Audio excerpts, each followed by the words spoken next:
All right, we are back. Welcome back, everybody. Hope you had a quick little break there. That was a really great presentation to kick off day two.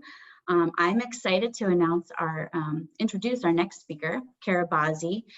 Some of you may have recognized her because she did do one of our Wildwood Wednesdays, and we had quite a few people that logged in and were part of that. So we feel lucky that we get her to come back and be a part of our bigger clinic. So a little bit about Kara's background.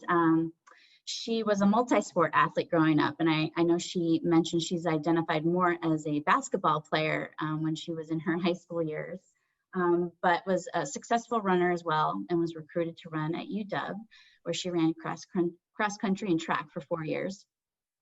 She became the first Husky to qualify for NCAAs in cross country for all 4 years. Since then, she continues to run for fun, as we all do, recreation, and still really enjoys getting out the door. In 2004, Kara was working at Seattle Pacific University Counseling Center, where she and another colleague developed the eating disorder program. And from there, she realized that she could really make an impact on a lot of people. In 2012, she opened the Opal Clinic in Seattle, where she works now. And the mission of the Opal Clinic is to provide a safe place for transformational healing from eating disorders. So not only focusing on eating disorders, but other food, body, and exercise concerns. She's developed the exercise and sport program for Opal to ensure that her clients' relationship to sport and exercise are an integral part of their treatment while they're there at the Opal Clinic. So a really special thing that she's developed over the years. We feel really lucky to have her. Today, she's going to share a small part of her practice. It's a great presentation. I'm excited for all of you to get to share in this. She's going to spotlight areas where we can help build resiliency with all of our athletes. And what's great about this is it's, again, we're focusing on the female runner, but I really feel like this topic spans across gender for both male and female. So whether you coach males and females or just females, I think you'll get a lot of great information from Kara today. All right, so Kara, I am going to... Should I screen share now? Yeah, I'm gonna put you in active speaker. Is this? Oops. Slideshow. Okay. Is that working? That is good. You are set. Okay. Well, I'm really excited to be here. I texted Marie and Robin after the clinic yesterday, and I just said I feel like I hit the jackpot. In just being a part of this clinic. I got to meet Elizabeth Carey a couple years ago and have gotten to benefit from seeing her work. And then she connected me with Robin and Marie. And I just am so excited to be a part of this and to be working with other people that are really passionate about changing the sport culture. So I feel like in a lot of my career, I felt like I've been in an island with this work. And so I'm just so encouraged, and I feel so invigorated and encouraged and really hopeful about the direction that the culture is moving. And I've always wanted to be a part of creating change and creating positive change. And so I'm committed to this work, and I just hope that what I bring to you today will be helpful in your coaching practice, that you can take away specific tools and specific more learning to get deeper into your learning. And I'm just appreciative of being with a group of people that are humble and learners. And I see myself in that way too, as always learning and always working towards understanding people better, understanding athletes better, understanding myself better. So I've been asked to represent the mental health side of the equation. And so there's just been so much great information that's already been presented. So I will build off some of what others have talked about. And let's do this. Okay, I liked the let's do this at the beginning of the video. Just to start a little more of an introduction about me, I use she, her pronouns. I, like Elizabeth, also want to make an offer to a land acknowledgement. That I'm seated in the land of the first people of Seattle, the Duwamish tribe. And I bring a lot of identities into my talk this morning. I'll start with my athletic identity. Like Robin mentioned, I was a multi-sport athlete trying to play college basketball. I got recruited to run for the University of Washington because of potential, and my cousin actually ran for University of Washington. So I was a runner there. I also am married to the picture on the male runner there is my husband. David Bazzi, ran at University of Washington with me. And since we graduated, he actually coached at University of Washington for a handful of years, and then has been a high school coach at his alma mater. So I'm married to a coach. I have a lot of soft feelings for coaches. I've done multiple coaches trainings before this one, and it's probably one of the areas I'm most excited about. I also have coached myself. There's a picture of me coaching their my daughter's fifth grade basketball team. And the reason I highlight that is because I've been able to see the transferring of some of the information I'll be bringing today into a coaching context, and even with fifth graders. So using kind of these concepts and adapting it to the appropriate audience. So these are, little fifth grade girls. And so for me, what I experimented with was doing, this is before I was introduced to Marie's work, but team chats, and we would spend the water break, the 10-minute water break in the middle of practice, and we would do a little team chat, and I would cover some different topics, let them talk amongst each other, build connection, and it was age appropriate. So I just feel, kind of any of this information feels like it can be adapted creatively to different genders, different ages, and I think again, having that the felt experience of doing it through the coaching context is important. I also have a picture of my two young female daughters. So my 13-year-old Sophia actually just got her first period 2 weeks ago. So I was really enjoying Dr. Lisa's presentation as I'm right in the middle of it, of first period. And then my youngest is just starting puberty at age 11. They are both cross-country runners. They both have started the sport. So that is something I've been really enjoying with them. And just, I think, learning in my role as a parent of how to kind of engage these conversations so differently than when I was a kid, where I didn't talk to my parents at all about my period or about these topics. So lastly, that final picture is more of a representation of my professional life. And Robin spoke a little bit about it, of being in this field since 2002. So I've done it for almost 20 years, in mainly working with athletes who deal with exercise, food, and body concerns. So I have a wealth of information in terms of my clinical work. I've worked with hundreds of athletes, both in kind of a one-on-one setting and then also in the context of OPAL. And so I think what I'll do next is I want to share why these areas have come to existence in this talk. Is that, well, for one, I'll say a bit about my journey as an athlete. So I actually was quite a healthy high school athlete, didn't have any disordered eating patterns, and then I got recruited to run at University of Washington, and I kind of followed suit in that team culture, which was quite restrictive in food intake. So I came on. I restricted my intake quite a bit. My body responded to that much more training and restriction of food by losing weight, and I got really fast. And as a competitive person, of course, I enjoyed that success.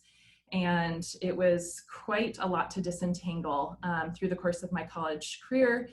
But I would say, like, I kind of fully developed an eating disorder by my sophomore year, when binging behaviors started to occur because my body couldn't sustain that level of restriction. But I didn't even know I had an eating disorder. I actually didn't acknowledge I had an eating disorder until my senior year, when I got my self-help. There was never any intervention from coach, from teammates. So there's a lot within my own story that led me into the field of mental health, and this desire to kind of give my life to that mission to help others, both to prevent eating disorders and also to help the kids and those who were struggling in this way. So So anyhow, fast forward, doing this work with other athletes, I have, with the exercise and sport programming at Opal, I've gotten to be in a lot of conversations and contacts with our clients to hear about their stories, to hear about their stories of sport. A lot of our clients, you know, we treat 18 and over. And so at this point, a lot of them have dropped out of sports or avoid exercise and sport altogether. And I've just been paying attention to the themes that I've heard of where there has been gaps in kind of development, where I've seen some misses, and you know, of course, these gaps are coming from all different communities. It's not just in the coaching world. It would be in the family, you know, their families that they grew up in, their school communities, their sport communities. But for this purpose, obviously, we're going to be focusing on the sport community and what you can do as a coach to maybe help fill these gaps. And I'm just excited. This content is really exciting and encouraging to me, and it really plays off of what other people have been sharing so far in this clinic. We are not having a lot of time this morning, so I guess just to say this is going to be scratching of the surface. I'm going to go through each of these areas, do a little bit of teaching, but then I have it laid out so that there's links for more information and learning so that you can do a deeper dive. Because this is just scratching the surface, but I wanted to point you in directions to learn more. And then I also want to give a little bit of time for some of these topics to think about what could be practices you could incorporate that would help grow and develop your athlete in these particular ways. And just to zoom out a bit, I really appreciate what Eric just said about loving your athlete. I think first and foremost, loving your athlete is probably the biggest way to build resiliency, honestly. So caring about your athlete, caring them as a whole person, showing them that they matter to you is key. So this kind of all feels like it falls under that umbrella. Let's see, just making sure. Oh, I also, if Marie and Robin are able to do this, I did want to put up a poll just to get a sense for of these areas, if they're, what kind of are you most excited to learn about? So they're going to put up a poll, I believe, of questions just so we can get a sense of level of interest in each of these. Is that true, Marie and Robin? Or is that not going to happen? We're popping it up right now. Okay. So the question is, what areas do you feel most eager to learn more about and develop your skills as a coach in these ones I'm presenting today?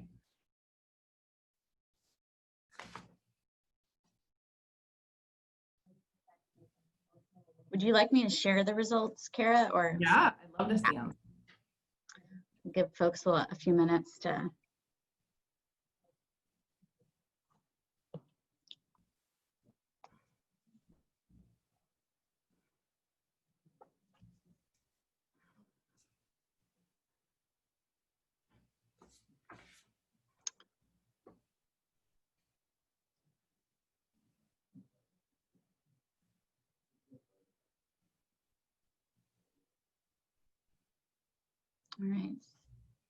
All right, I'll go ahead. I think a couple more coming in. We'll go ahead and end it, I think. Yeah, that's great. Yeah. And share. All right. Oh, that's great. Looks like it's emotional awareness is the highest. Yeah. But interest in kind of all of these different aspects. Okay, great. That's really helpful. Okay, we can close that out. So starting with identity, I'm actually not going to go too heavily into this topic because this is what I did my mini Zoom Wildwood session on. So I'm going to refer you back to that session. But for those that missed it, I think just to give context, I gave some information about why it's important to be explicit about helping people build their identities and how that relates to strengthening one's self-esteem and self-worth to have a stronger identity. And I gave a particular activity that you can use, that you can bring right in. You could, if you're using the format of Girls Talks, this would be a great activity for that. And so I'm not going to go over that again. You can look at that at the Zoom session. I also added some links about identity of our podcast, which I actually didn't mention. That's another thing that we do at Opal. We have a podcast called The Appetite. And these are 3 links that relate to identity. So if you're a podcast listener, I would encourage you to go there. That could also be added to a Girls Talk list of resources for your athletes to listen to as well.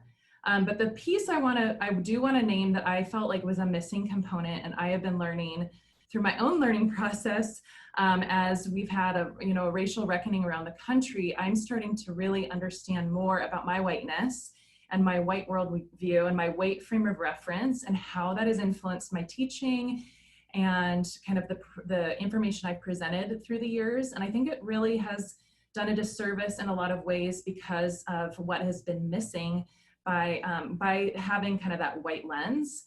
And so I would adapt this exercise. I actually plan to adapt this exercise moving forward with my clients as well, of really putting in that social identity piece. So as you can see, if we work with an activity of an identity pie chart, this pie chart, that the activity I introduced earlier, this would be the self-identity. But what I think we really need to also incorporate is how is that impacted by our social identities? And when I'm saying social identities, I'm talking age, gender, ethnicity, race, socioeconomic status. And I think the reason this is really important is if we are in those social identities in the more dominant category, so the more privileged category. So for me, I am, white, I'm cisgendered, I'm able-bodied, I'm athletic-bodied. I fall under a lot of those dominant identities. So for me, and I think a lot of us, if we're in those, we almost don't, we're not really aware of them because we're swimming in the culture where that identity is privileged. And I think we really need to not continue that of not naming those things and not recognizing those things as they relate to ourselves. Because people, for folks that have the non-dominant identities that don't have privilege, are having that, that is much more informative of their self-identity. And so I think for all of our athletes, we need to highlight those social identities as well as we're looking at our self-identities. So when I move forward with this activity and see what I'm doing, I'm like outing my own mistake. I'm going to add a circle around that self circle and add those social identities so that we can engage in a conversation with our athletes about what does it mean to be white and a runner, or what does it mean to be Black and a runner. And I think, I don't know how many of you know Allison Desir, but she's spoken out about this, that being Black and a runner are inextricably tied, that she can't separate those two things in the way that somebody with a dominant identity like being white can.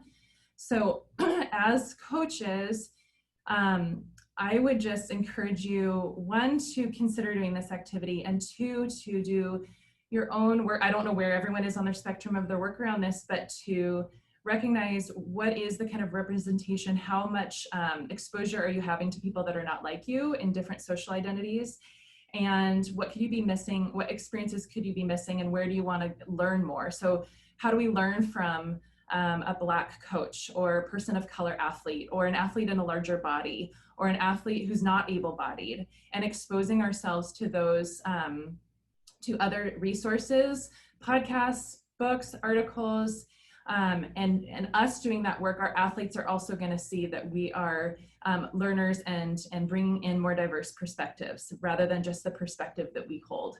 So that would be my 2 takeaways from that is considering doing an identity activity and also including that social identity work as both yourself as a coach and then bringing that into your work with your athletes.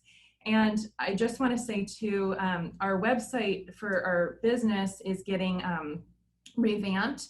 And I think it's going to be live the end of next week or maybe the following week, but we have a whole list of resources in our sport and exercise resources around diverse voices. So if you're interested too, there's going to be a lot of great links and a lot of good learning.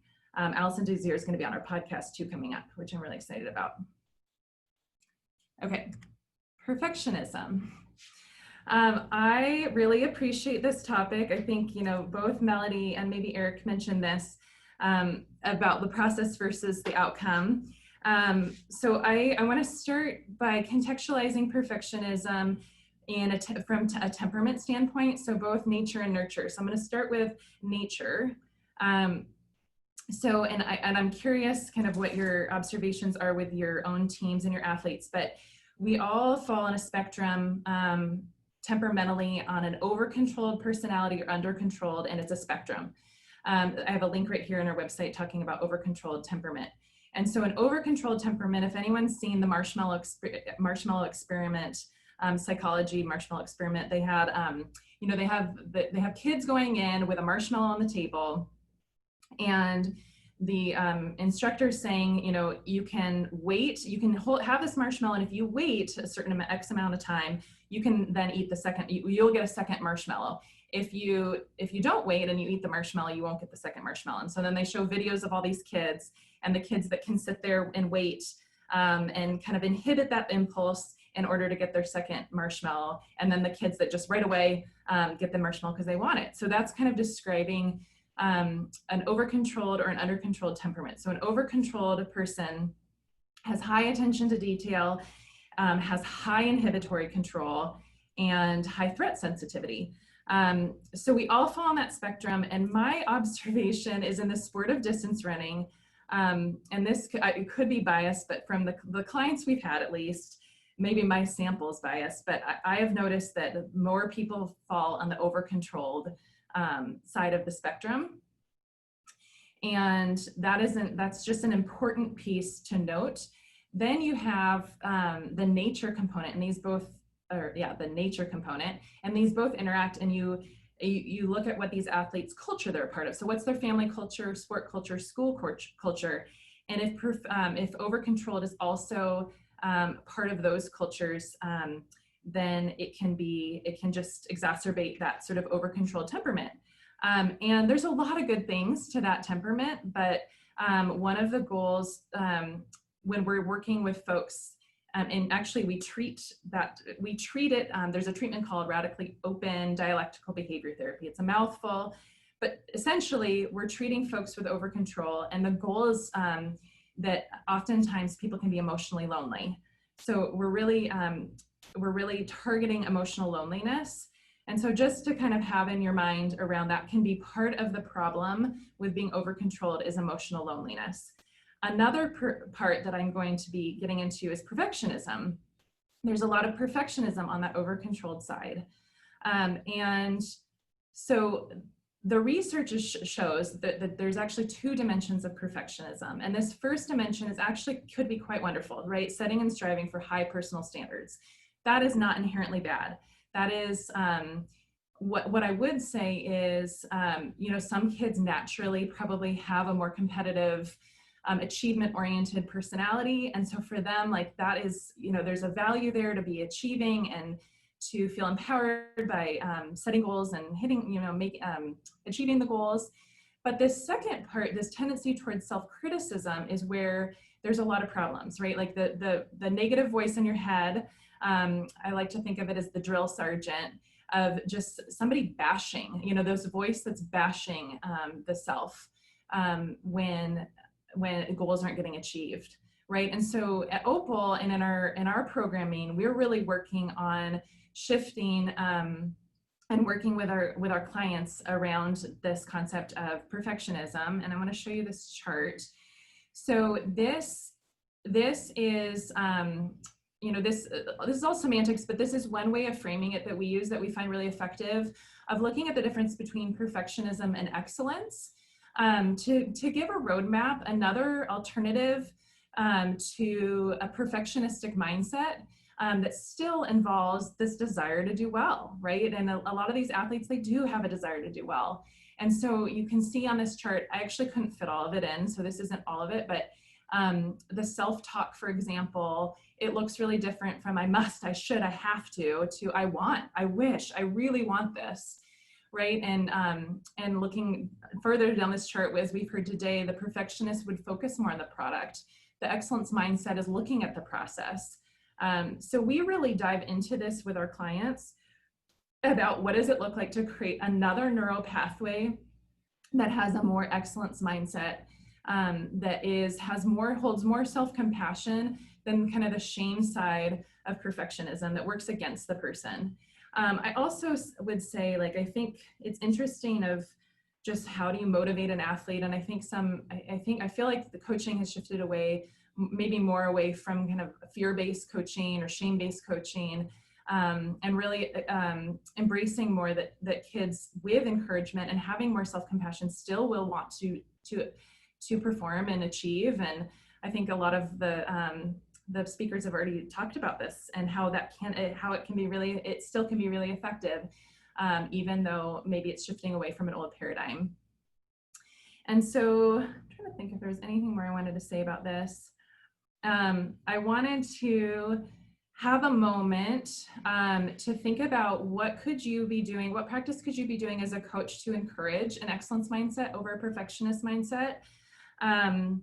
And I want to give maybe 2 minutes for you to think about this. If you have something that comes to mind quickly, I would encourage you to put it in the chat box, because then other people can see your idea, learn from each other. But I'll give one example, and this actually goes off of Eric's goal setting sheet. One thing you can do in goal setting with your athletes is teach them about a process goal versus a product goal. And so you can help them with knowing the difference between those two and really helping them create process goals. So just for a little bit of education about those. So a process goal, we have least control over outcome and product goals, right?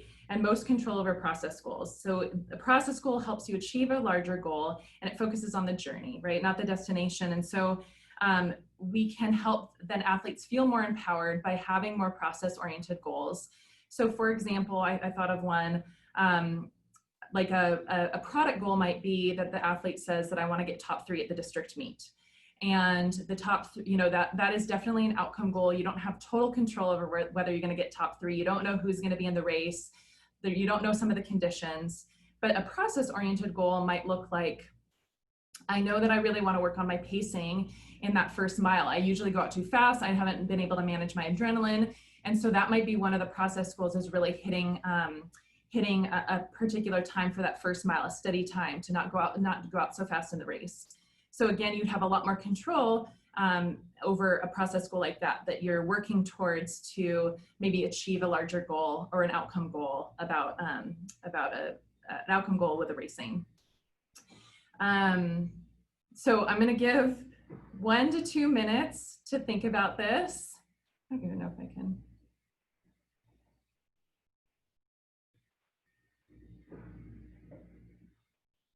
And I realize I can't see the chat feature, so I don't know if people are able to put things in the chat.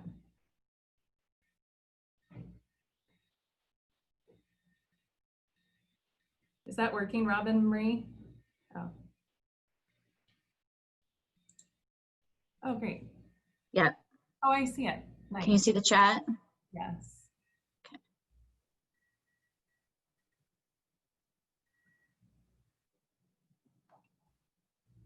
Cool. Yes, you could bring in practice even just that self-talk. That could become this could be part of a team chat. But even framing for the kids the difference of that self-talk. When I bring this into my rethinking exercise and sport group, the clients haven't even heard of, this is new information to them. So even being explicit that there's another pathway. And I would say, like, one of the things people are concerned about is if they don't have a perfectionistic mentality, they're worried about the opposite of being lazy, kind of not caring, being indifferent. And one, I also think that does kind of speak to this also kind of toxic cultural message around hierarchy, around being being an achiever. And I think that is part of this high anxiety culture that I also think we need to be aware of. I think kids really don't know how to rest well or be unproductive. So that's just another thing to keep on your radar is, can kids pivot? Can they transition? Can they rest well? Because that's also an important skill, especially if they're high achievers. Okay, now my thing isn't going. Shoot.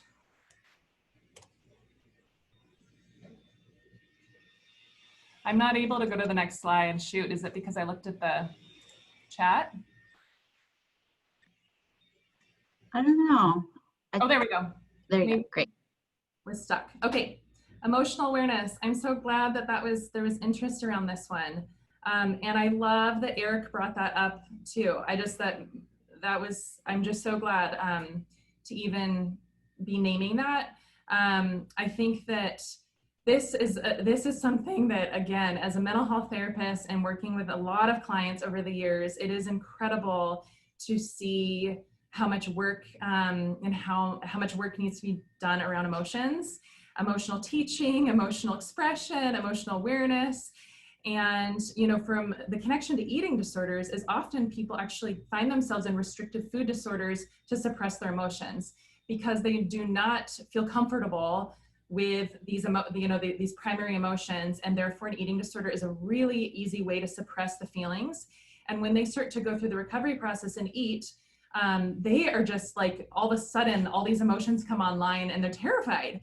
Because that was one of the main reasons that that could be a main driving force of even developing an eating disorder.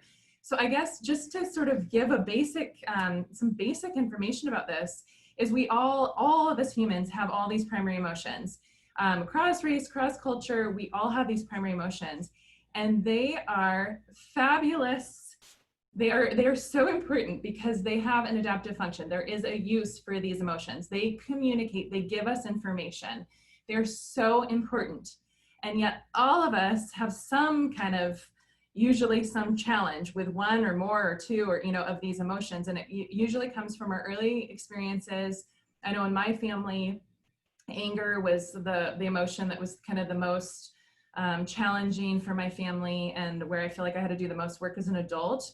But certainly, and for girls particularly, there can be some different gender expectations, different, anger, especially for a girl, there's a lot of bias around and fear around expressing anger. But the reality is we all have them. And they have a really important function. And so I guess what our hope in our work on the therapy end is, it's not like our goal isn't to have just to feel happiness, right? And I think that was a point you kind of made earlier. Our goal is that we are kind of making peace with all of these emotions in a sense of, I like what Melody said from that Buddhist comment around pain versus suffering. And the terms I use is clean and dirty pain. So we all have these emotions, but if we block them, if we get in the way of them, then we're creating more suffering. We're creating more dirty pain. We are creating more issues. If we don't just kind of let the natural way of having these emotions exist in our lives. So the goal is learning to live with the emotions, learning to be able to feel them. And in the way emotions work, they change, they shift, within one day, you can have a lot of them. And if you're not doing anything to mess with them, they will ebb and flow. They will come in, come out. So the eating disorder metaphor I use is with our clients is being emotionally constipated. If we are constipated with them, then that's when some things can come sideways. Problems can occur. We can have just challenges. So I would say that I think for the start, again, here's some more resources. I started with Brene Brown's podcast. I think it's a really good overview of emotion. And then I put a couple of Opal podcasts about exercise and sport and emotion. But I think the start is, as a coach, doing your own assessment of what are the emotions that are hard for you? What are the emotions that you get triggered by in other people? And here's a good time in COVID to be doing some of this work around what work do you have to do in your own emotional life because whatever you do, you're going to be a better coach for it, because it's a human thing, and you're with humans as athletes. And I just think that there is a lot of benefit, and gosh, I mean, just so much you can offer your athletes by being able to do your own work on it, so that you can really hold your athlete's emotion. So I want to give another just minute or two to write in your chat if you want, around what can a coach do to support emotional health. I'm going to give one example that's really simple, but and it's kind of reminding me of what Eric was saying, of just, when you're checking in with with an athlete, just asking them, how do they feel? How do they feel about that race? Sports are emotional. How did you feel about that? And you're listening, you're holding, you're not trying to change, fix, or trying to move their emotional state off. You're letting them express it to you, so that it's coming out of them, and you're there, and you're listening, and you're paying attention. So if we'll take one more minute to think about things you could be doing to support an athlete's emotional health.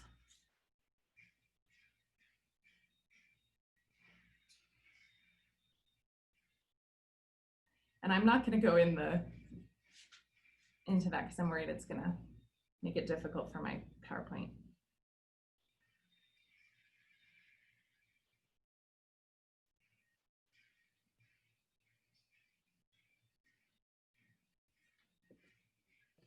Do you want me to share the chat, Kara? I'm not sure if it's last time I felt like it was made it so my PowerPoint was hard. It's okay. Okay.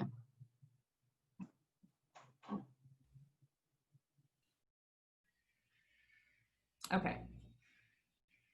Just looking at the time, so I'm going to move on. Play and pleasure.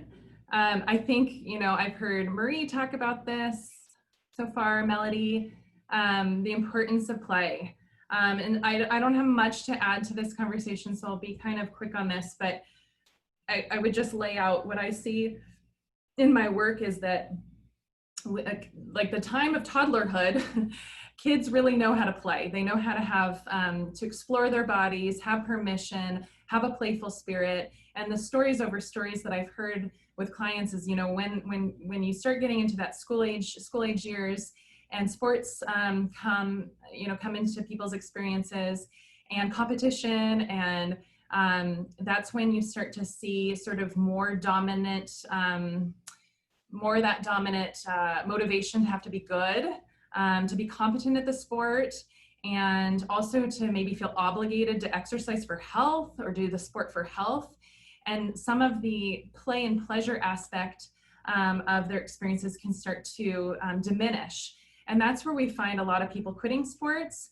That's where we find people actually avoiding exercise and not enjoying exercise, because this desire for competency and desire to be healthy or have to exercise really just makes it pretty horrible. And people really start to shift away. So I think, and I put up this survey that the University of Washington helped with, the state of play survey that surveyed youth in our area in Seattle about what they like most about sports. And look at winning is at 21% and having fun's at 57%. And so I think as coaches, I mean, this is just adding to what others have already talked about. We really need to continue looking for ways to incorporate fun, especially with over-controlled athletes. Struggle with spontaneity and fun. So if you have a lot of over-controlled athletes on your team, this might be a way that you're introducing spontaneity and novelty. I heard a couple teams, in fact, Garfield High School, I went and spoke to their school where Elizabeth just got hired. And I went and that day after I was going to talk, they broke the team into groups of 5 and gave them each a $20 bill. This was before COVID. Gave them each a $20 bill, and they did an ice cream run. So they all had different ice cream stores to do their training run to. And I just thought that was so fun. I also heard of another coach talk about going on a berry picking run. So it has a sense of adventure and playfulness. I remember as a high schooler on my runs, we would, when it was hot out, we'd run down to the lake and jump in, and adding just that element of like, there can be fun incorporated into even the training runs. So I think in the interest of time, I was going to have some more chat time to talk about a playful, what other people have done to support play. Maybe you can just keep adding that to the chat as I'm talking, but I think I will transition because I want to make sure we have time at the end for Q&A. Okay, body relationship. So my work is in changing people's relationship to food, body, and exercise. We're going to be hearing from Maria after me. I'm not going to get much into relationship with food. And to be honest, I think Elizabeth did a fantastic job of talking about weight and body. And I will just maybe add a bit to what she already said. And I think that one of the pieces I really want to highlight is this first point, is that we are in a culture that there is a lot of weight bias. Weight bias is kind of the last socially acceptable form of discrimination. And it is a reality that is harmful for so many people, including our athletes, of seeing people in larger size body as less than and thinner bodies as better.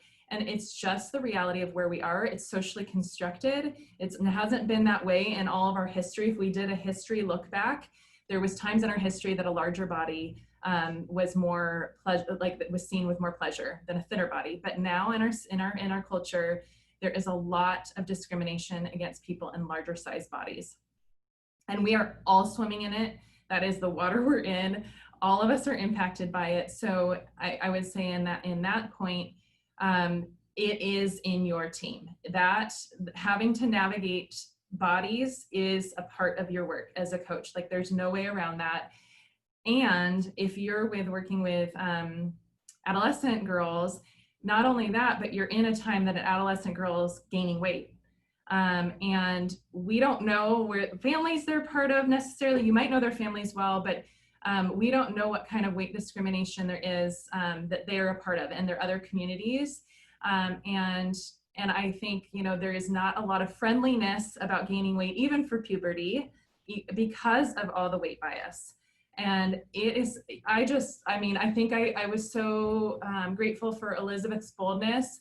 I just think this is a bold issue. It is a bold issue that you as coach really do need to address. You don't have to say much, but you do need to address it because an athlete is going to be looking to connect the dots and wants to know where you stand and wants to know what you think and is looking to you. So the other point I would just say about this is that there's two body relationships: your sport body relationship and quote unquote normal body relationship. And so people can have a different relationship to their bodies within the sport context and in their normal day to day. And that is something just to be aware of. So, and a lot of that really is like, where are they being represented? Do they feel belonging? So within their sport world, do they feel represented? Do they feel belonging? Do they see other people that look like them? Do they feel like they fit? Do they fit what the team culture is and what is encouraged? And then kind of in their normal life too, do they see themselves represented? And again, there's just been so much history and harm around comparison and stereotypes. And then we add in the piece about weight and performance, right? Like, where does weight fit into the success of an athlete? There's so much I could say.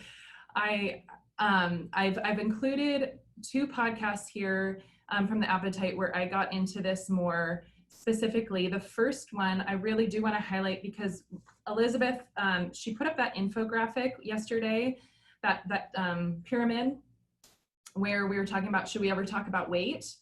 And I will back her up and say, no, there shouldn't be a conversation about weight manipulation with your athletes.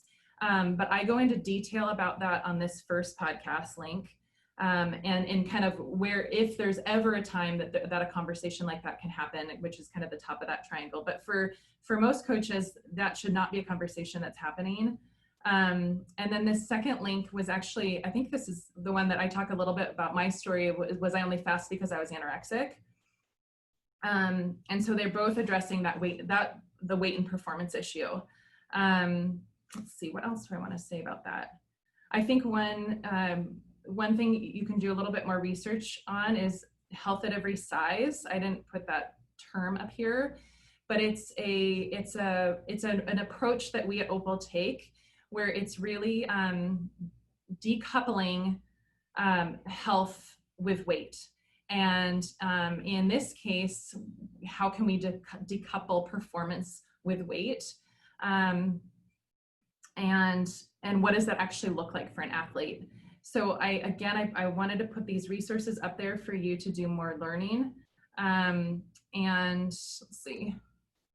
And really, again, I think that the important piece is focusing on what the athlete what they can control to make good decisions around nutrition and hydration and sleep and stress, versus any kind of energy towards body shaping. They should not be putting energy towards body shaping or body manipulation.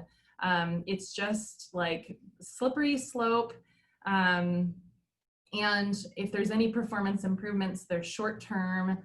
There's so much more detriment to following that path of trying to weight manipulate and lose weight. So that should be off the table, and instead focusing on things that help them, that they have control over, of taking care of themselves. But I think it's really important to see the larger social context around the weight bias, because if we weren't swimming in weight bias, I think we'd be having really different experiences when it comes to those pressures. And I just will say a quick piece about compulsive exercise that is also linked to eating disorders. And I provided a resource as well here for you to take a deeper dive. But in terms of compulsive exercise, just some things to look out for your kids is you would have a little bit of a red flag if you see these things. So if you're seeing that there's a connection between exercise and body shaping, so oh, I need to run because I ate X, Y, and Z, or when they're really linking food relationship and eating to exercise and body shaping, that would be a red flag. A second red flag is if they are only using running to manage their motion. So basically, like, I have to go for a run or else I'm gonna have a panic attack, right? Like, if that is their only tool, that's a red flag. Running can be a place of bringing some emotion to and actually expressing emotion. But if that's the only resource, that's problematic. And then you want to look out for like some of the OCD perfectionist stuff. So I remember one of my teammates, we would, it was a 40-minute run, and we stopped it, or we got completed, but we hadn't hit the 40-minute mark, and we were at 39, and she had to finish to the 40-minute mark. Or if an athlete's totally going to training by a T and not listening to their body, and I have to complete this because this is what coach said, that would be something you would want to be watching out for on that kind of compulsive exercise mentality. And just know that that goes hand in hand with eating disorders, especially for athletes. So if they're having problems with food, they're probably having problems with exercise. It would be surprising to me if they didn't. Some folks don't, but more often those are really tied. So that could be your other indication.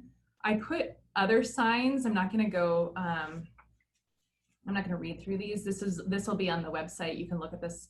You can dive into it a bit more later, but these would be other things you could be looking for when it comes to, is your athlete starting to develop disordered eating, compulsive exercise problems, etc. So these would be your red flags. But I'm going to end with just some encouragement of things that you can do, some do's and don'ts.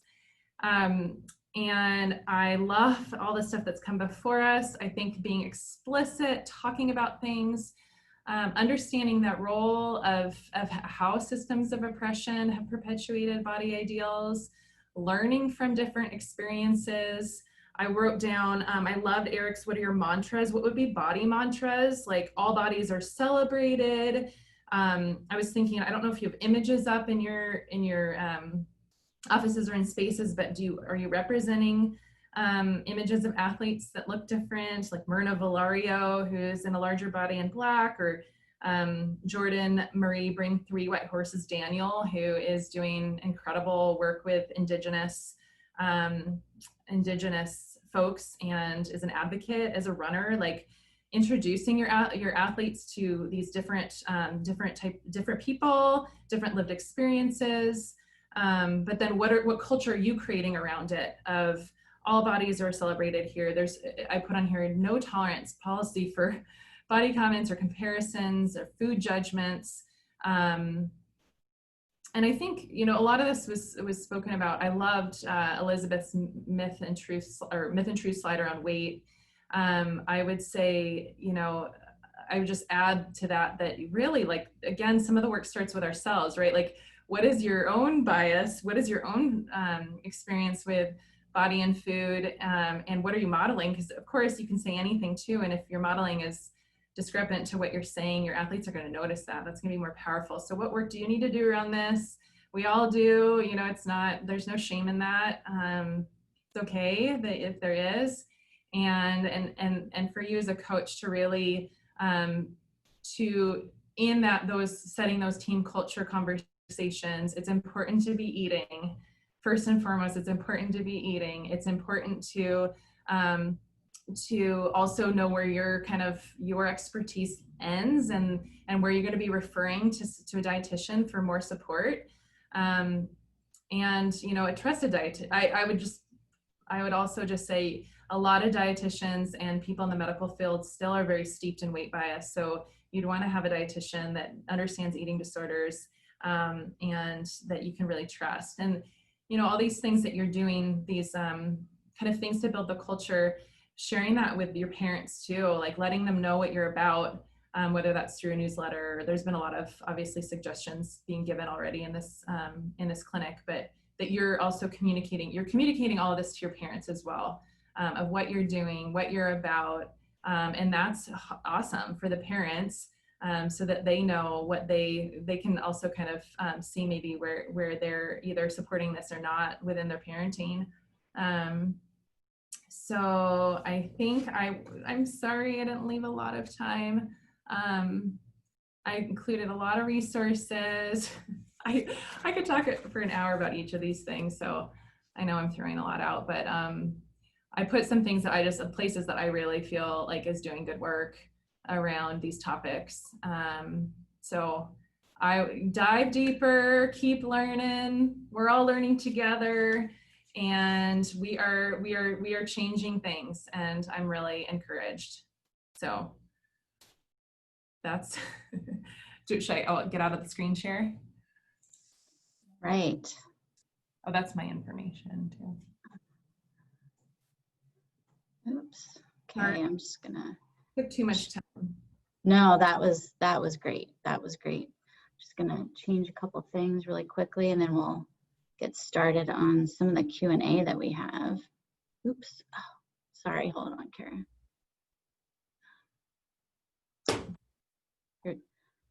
Can you restart your video real quick, Kara? That was my fault. Okay. I'm getting used to using we're using a PC to run the clinic off of, and all right. Okay. So we have some great questions rolling in.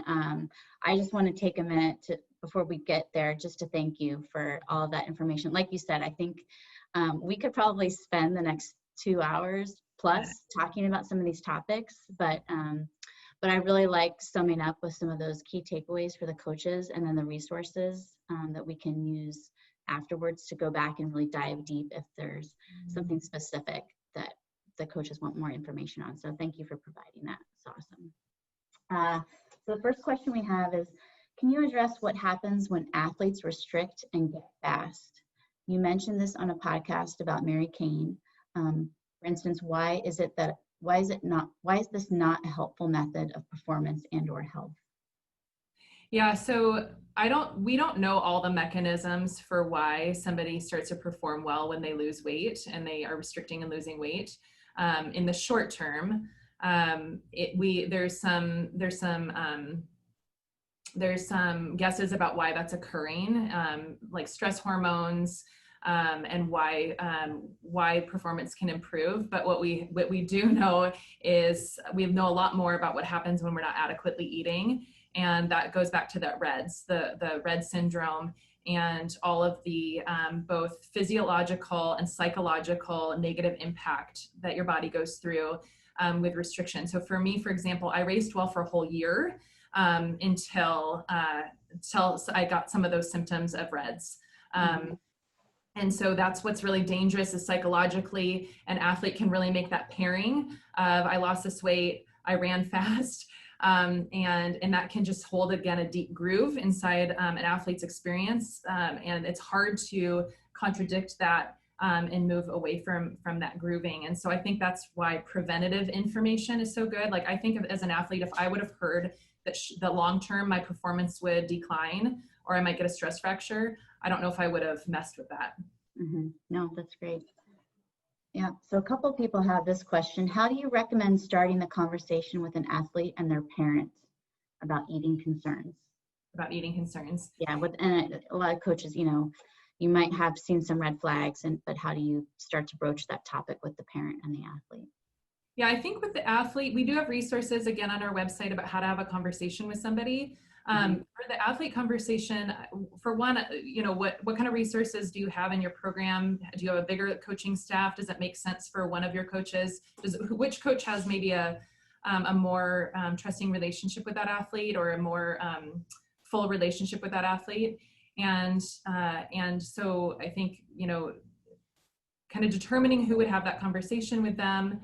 And, it all kind of depends, but having a private conversation, stating kind of observation that you're having, and just checking in so for example, like, I've noticed that at this team meal, the last couple team meals, you haven't been eating what's on your plate, and you're looking a little anxious. Is there something going on? Like, what, are you doing okay? What's happening in your life? And again, broadening it maybe to outside of just the relationship with food, of checking in of how are they doing. I'm noticing this, being really curious, not judgmental, but just opening it with curiosity based on kind of really objective observation, and letting them talk and seeing where they go with it. And where they go with it can help guide you of how much do you probe more. Are they highly defensive? If they're highly defensive, that probably means you're touching on it. And you might want to back off and approach the conversation later. So there's really an art to this. But certainly I do think it needs to be approached. I don't think you shy away from it. And then with parents, again, it depends on your relationship with the parents. Yeah. I think there's many ways of going about involving the parent. Oftentimes parents also have like a lot of times parents have eating disorders and disordered relationship with food. So it's tricky in terms of, but I think letting the parent know that you've had a conversation with the athlete, and you're also kind of reading the parent, it gets complicated. Yeah. Okay. So next question. I also ran at UW for 10 plus years. 10 years after you. And the same culture existed. Looking back, with the knowledge that you have now, what do you think could have changed the culture of disordered eating and toxic coaching? I coach high school now, and we have a much healthier team culture, but how can we as coaches use our power to change the system as a whole? Oh man, I mean, this is what this clinic's all about. Yeah. Right? I mean, I would change a bazillion things. And I think what the work that Marie and Eric are doing, they're setting a really good example of this, of establishing these practices of setting team culture around food and body, having resources available, investing in those resources, investing in your own self as the coach. And I just feel like this clinic is full of the answers to that.